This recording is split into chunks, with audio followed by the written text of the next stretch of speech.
जी अस्सलाम वालेकुम स्टूडेंट, उम्मीद करता हूँ खैरियत से होंगे।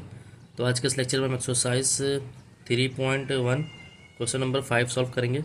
इसमें आपको वेक्टर दिया है, उसके यूनिट वेक्टर निकालना है। ठीक है, तो पी दिया हुआ -3i + 8j पार्ट 1 में, और पार्ट 2 में QRS 3 4 में दिया है। ठीक है भाई, तो इसको हम देख लेते हैं, स्टूडेंट इसको हम सॉल्व कर लेते हैं। तो जो स्टूडेंट क्वेश्चन हमारे पास 5 है, ठीक है, पी हमें दिया हुआ है कितना है भाई,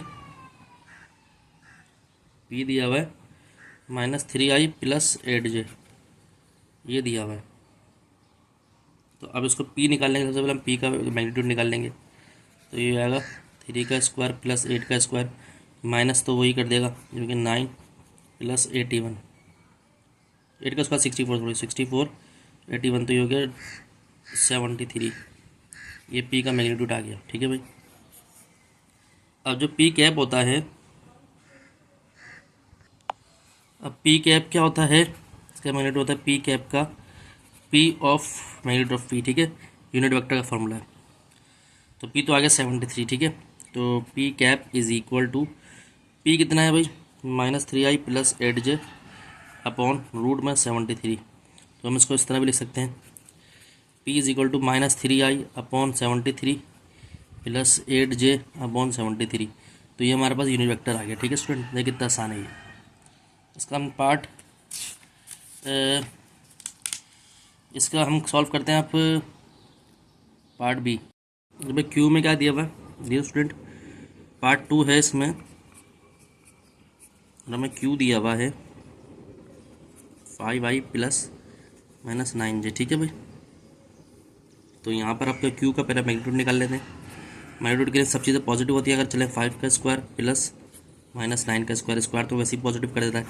तो 5 का स्क्वायर 25, 9 का स्क्वायर + 81, तो 81 ये हो गया 81 और 20 91, 101, 106, तो ये आ गया 106। ठीक है भाई, मैग्नीट्यूड आ गया क्यू का ये 106। अब क्या करेंगे, अब ये करेंगे भाई, क्यू कैप बराबर होता है vector of Q magnitude of Q. ठीक है, तो Q cap is equal to, vector of Q क्या है भाई, वेक्टर ऑफ क्यू है 5i - 9j अपॉन 106। तो ये क्यू हमारे पास आया 5i अपॉन 106 -9j 106। ठीक है भाई, तो ये हमारे पास आ गया। ठीक है, इसका आंसर 3 में देखते हैं भाई। 3 में आपसे कह रहा है कि आपके पास दिया हुआ क्या है भाई, आर दिया हुआ है 10i - 12j।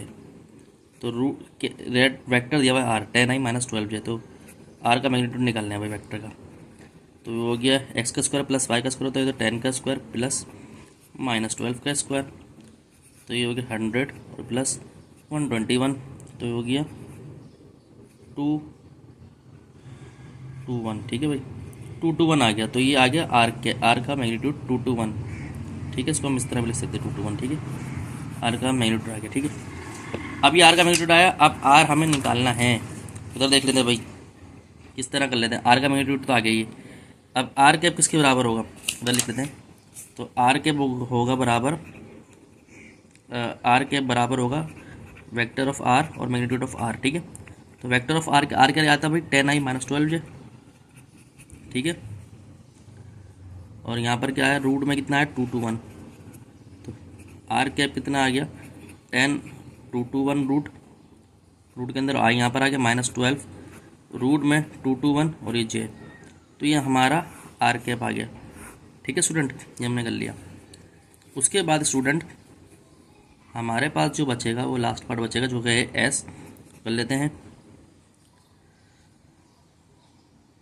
एस कितना है भाई 7i + 5j, ये वेक्टर दिया हुआ है S.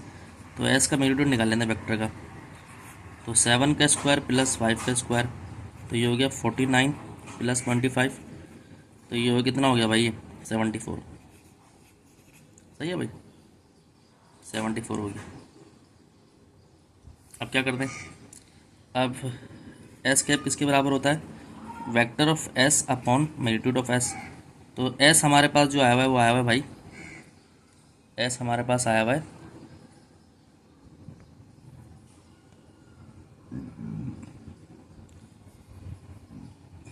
7i plus 5j upon √74। तो ये हो गया 7i अपॉन √74 प्लस 5 रूट में 74j। तो ये हमारा इसका आ गया मेरा रूट। ठीक है स्टूडेंट, तो उम्मीद करता हूँ लेक्चर आपके समझ आया होगा। तो आपको मतलब अच्छा लगा, लाइक को सब्सक्राइब करें, दोस्तों में शेयर करें। मज़ीद वीडियो आपको मिलते रहेंगे। अपना ध्यान रखें। अस्सलाम वालेकुम।